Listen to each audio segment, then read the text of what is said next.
Lotto Alley, a short fiction. When Lenny was in young retail, still on casual wages, his boss would send him on errands, and every Friday he, Lenny, would be sent down to the Lotto Alley to stand in line to register his boss's lucky numbers. The Friday night draw was at least $1 million and could jackpot. The Lotto Alley was a tardy pocket of the city, poorly lit with fluoro tubes, a brown industrial carpet, and was strewn with losing tickets and cigarette ends. Hopefuls in those days queued at barred windows, paid the entry fee in cash and coins to the kitty, then registered their card with their selections.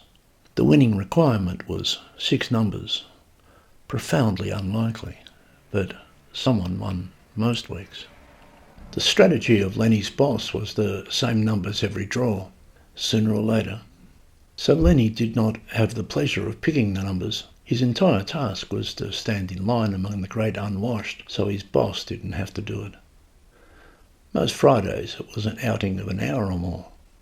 He would dally down to the Lotto Alley, submit the numbers, find a drink, and then stroll back to work. It was tedious make-busy, outside his job description, but he was being paid. Only now and then would he enter any discourse with the unwashed. Lotto Alley was an outlet for scruffy losers. It wasn't one of those outlets that boasted of selling winning tickets. The losers milled around staring at their feet.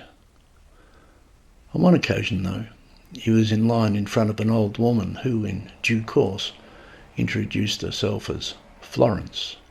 "Do you choose the same numbers every week?" she asked, merely making idle. "Oh, they're not mine," said Lenny. "These are my boss's numbers. I just come here to submit his ticket for him. But yeah, he has the same numbers every week." The old woman thought about this for a while and then said, "Do you ever change his numbers?" "No," said Lenny. "Why would he?" "The chances are just the same," said the woman.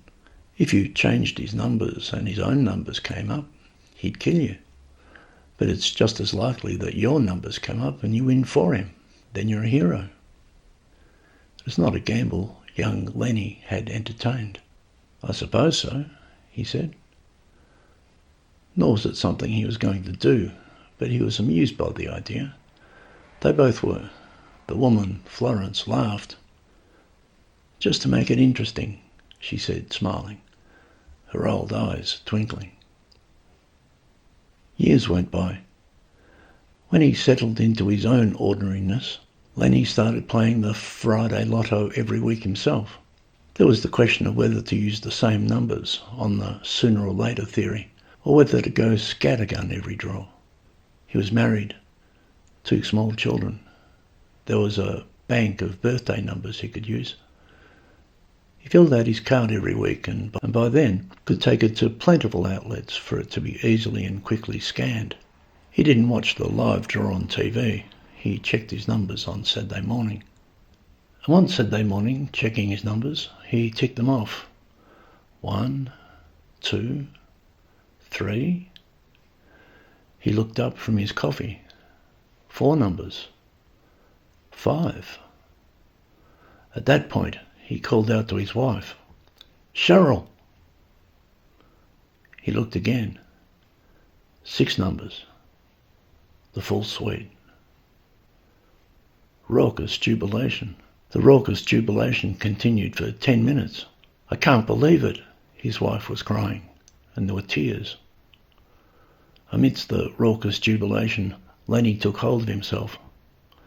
"Where's the ticket? Where's the ticket?" he flustered, excited, scampering into his wallet where he kept it. It wasn't there.